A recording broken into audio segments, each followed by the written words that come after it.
जनसुराज एक हवा लऽ कऽ आयल छलैए कि बिहार में इस बार परिवर्तन होने जा रहा है। तो प्रशांत किशोर जी के जे एतेक रास प्रयास छलनि हैं, एकटा भी चुनावी यात्रा जे छै से हवाई जहाज से नहीं केलखिन और एहि बेर बिहार में वास्तव में परिवर्तन के जो लहर छै वो देखे के नहीं भेटले।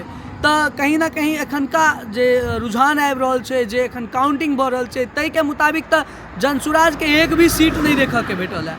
तो आब एतऽ सवाल ई छै जे की सचमुच बिहार में परिवर्तन होबे के चांसेस छै या फिर पुनः एक बेर एनडीए के सरकार हेतै। तो अहाँ सबके की लागैए कि एहि बेर नहीं तो अगला बेर जनसुराज सरकार बना सकै छै या चांसेस नहीं छै अगर बीजेपी बढ़िया काज केलकै? चूँकि बीजेपी में एनडीए एंड जे अहाँके जे छै से जेडीयू भऽ गेलै, एकर दुनू के गठबंधन बड़ा स्ट्रॉन्ग लागल जाइ छै। हालांकि पलटू चाचा पर तो भरोसा केनाइ मुश्किल छै, कियाकि कतेक बेर पलट गेलखिन है वो, लेकिन हमरा लगैए नहीं पलटै के मंत्र एकटा मोदी जी जनै छै। एक और